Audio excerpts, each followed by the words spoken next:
inson ham xuddi daraxtga o'xshaydida. Mana daraxt qanchalik ildizi mustahkam yerga tutashgan bo'lsa, ildizi qancha chuqurga ildizyotgan bo'lsa, shuncha yuqoriga ko'tariladi, yuqoriga qarab o'sadi, shuncha mustahkam joyda turadi-da.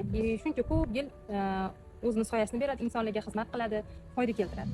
Lekin biz yerda mustahkam ildiz o'tmas ekanmiz, ya'ni yerni his qilmas ekanmiz, inson havolanib ketadi, kibrlanib ketishi mumkin yoki osmonlarga uchib ketib, realligini yo'qotib qo'yishi mumkin.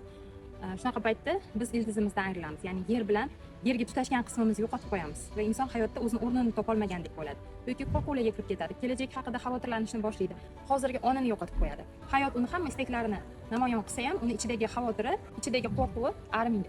Shuning uchun ham inson doimo bilib turish kerak, uni oyoqlari mustahkam yerga ichkarisiga ildiz otib kirib ketganini.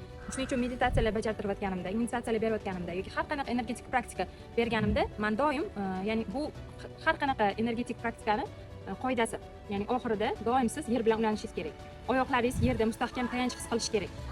Umurtqani tik turganini his qilishingiz kerak. Yer bilan tutashganingizni, yerda yashayotganingizni, taningizni his qilib olishingiz kerak. Hattoki qo'lingiz bilan ushlab, taningizni chimchilab bo'lsa ham o'zingiz uyg'otib olishingiz kerak. Ya'ni shu tanada borligingiz, materiyadaligingizni o'zingizga eslatib olishingiz kerak. Bo'lmasa, har qanaqa energetik praktikalar yoki insonni ongini yuqoriga olib chiqib ketadigan praktikalar bajarilganda inson hozirini yo'qotib qo'yadi, reallikni yo'qotib qo'yadi.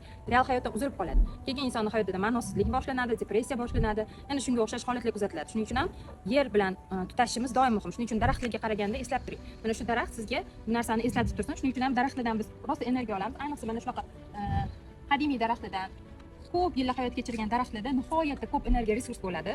Tomirlari yer qa'riga chuqur ildiz otib ketgan bo'ladi va shunaqa daraxtni quchoqlaganingizda yoki bu daraxtning tagida o'tirganingizda soyasida yoki shunchaki suyanish orqali sizdagi har qanaqa qo'rquv yoki xavotir sizni tark etadi.